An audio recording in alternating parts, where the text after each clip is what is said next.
जय जय तुलसी भगवती सत्यवती सुखदानी।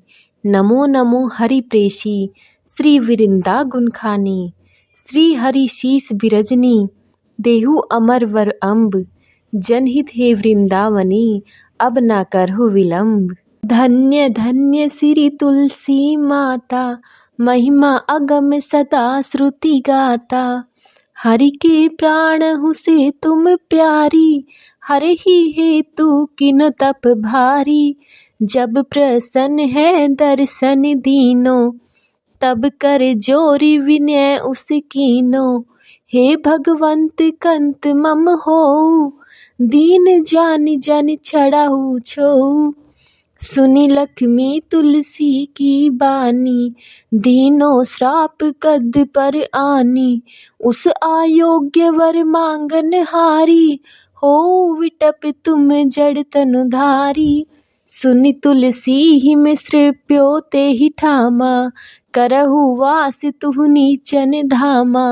दियो वचन हरि तब तत्काला सुनहु सुमुखी जन हो बिहाला।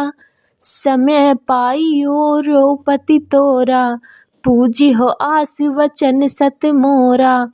तब गोकुल में गोप सुदामा तासु वही तुलसी तू बामा।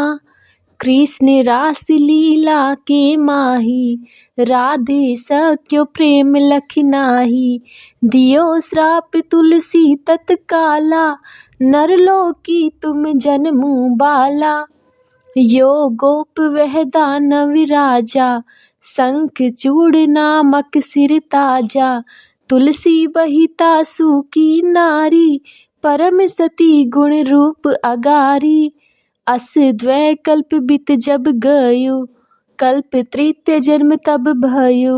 वृंदा नाम भयो तुलसी को असुर जलंधर नाम पति को। करी अति द्वंद्व अतुल बल धामा लीना शंकर से संग्रामा। जब निज सैन्य सहित शिव हारे मरहि न तब हरि हरि ही पुकारे। पतिव्रता वृंदा थी नारी को न सके पति सनहारी। तब जलंधर ही भेष बनाई वृंदा ठिग हरि पहुँचा जाई। शिव हित लही करी कपट प्रसंगा कियो स्थितु धर्म तो ही भंगा। भयो जलंधर कर संहारा सुनी उर शोक पारा। तिहि क्षण दियो कपट हरि तारी लखी वृंदा दुख गिरा उचारी।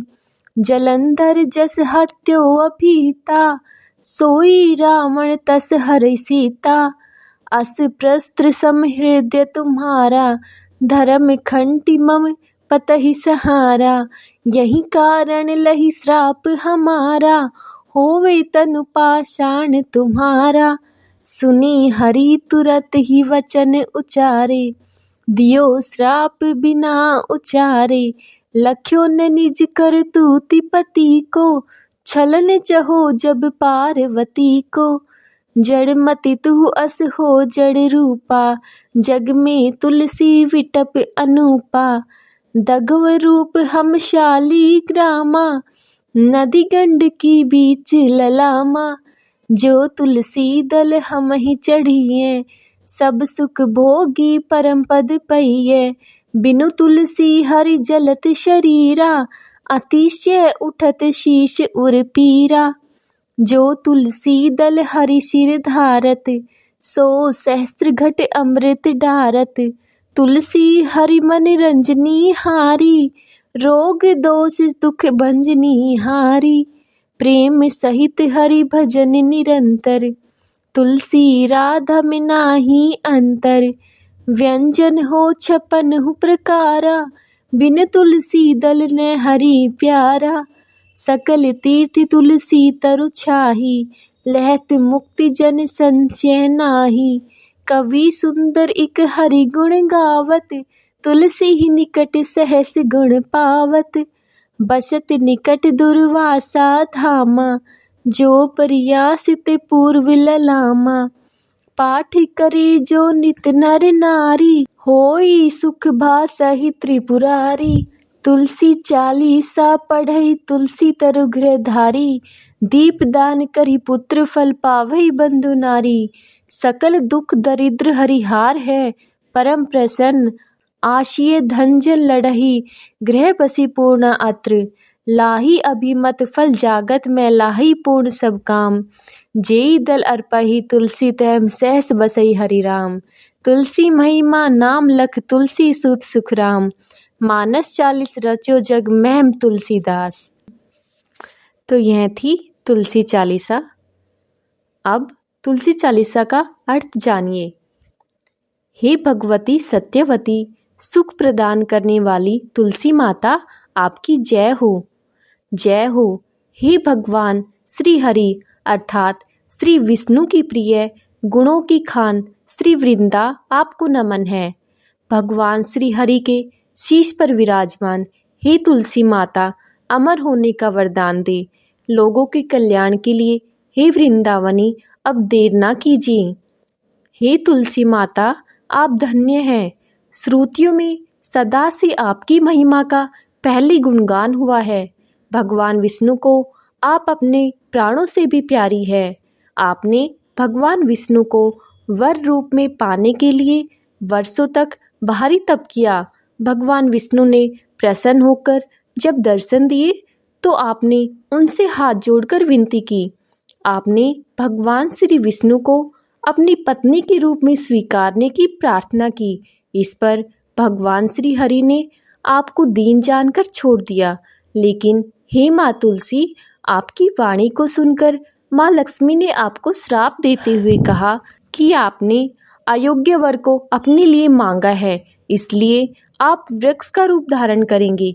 इस पर आपने श्री भगवान विष्णु को पत्थर के रूप में अपने नीचे रहने का श्राप दिया। उसी समय भगवान विष्णु ने जो वचन दिया उसे सुनकर सब व्याकुल हो गए।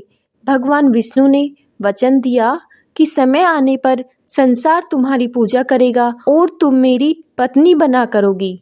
उसके बाद गोकुल में सुदामा गोप की आप पत्नी हुई।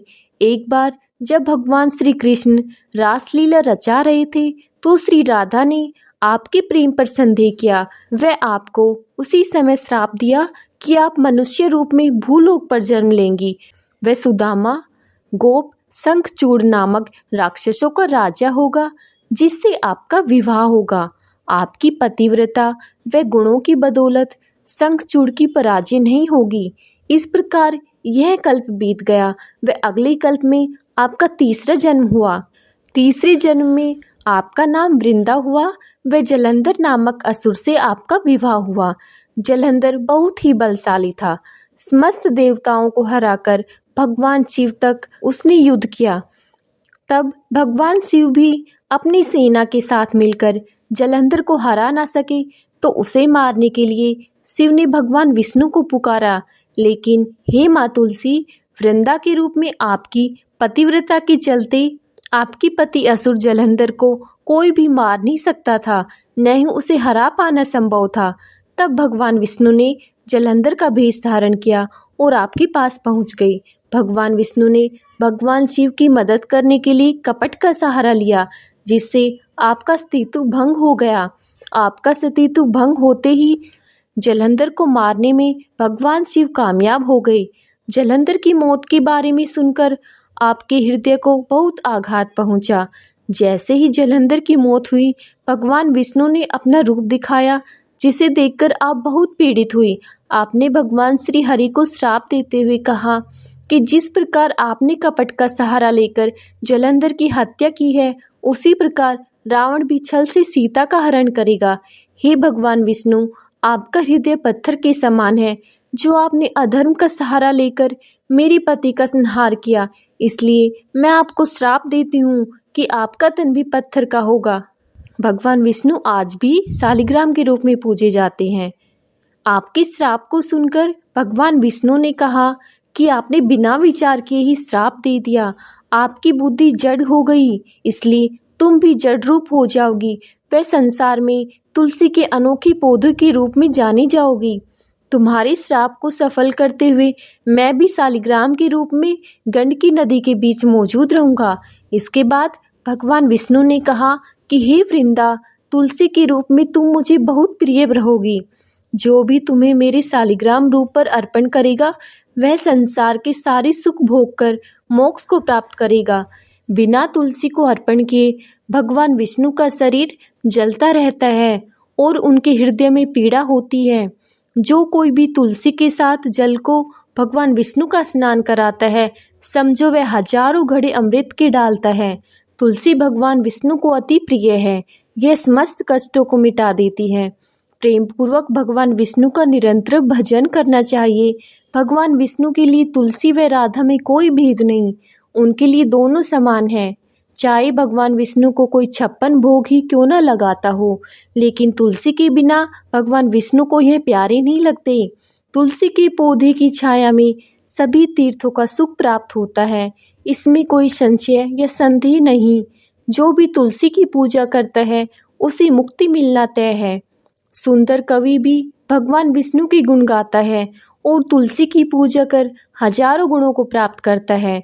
सुंदर कवि दुर्वासा ऋषि के धाम के पास प्रयाग के पास रहता है, अर्थात कवि का ग्राम दुर्वासा ऋषि का ग्राम ककरा है। जो नर नारी हर रोज तुलसी चालीसा का पाठ करते हैं उन्हें हर प्रकार के सुख मिलते हैं, व मोक्ष की प्राप्ति होती है। तुलसी चालीसा का पाठ कर घर के आंगन में तुलसी का पौध लगाना चाहिए। साथ ही तुलसी माता की पूजा कर दीप दान करने से बांझ स्त्रियों को संतान का सुख मिलता है। जो तुलसी चालीसा का पाठ वे पूजा करते हैं, भगवान विष्णु उन पर प्रसन्न होते हैं।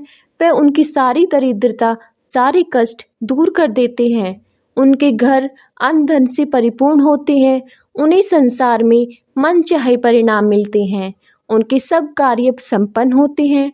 जो भी तुलसी का अर्पण करते हैं उनके यहाँ भगवान विष्णु खुशी से निवास करते हैं। तुलसी की महिमा को लिखकर तुलसी के पुत्र सुखराम ने उसी प्रकार का काम किया है जैसे रामचरितमानस की रचना कर कवि तुलसीदास ने किया था। तो यह था श्री तुलसी चालीसा का अर्थ। बोलो तुलसी माता की जय।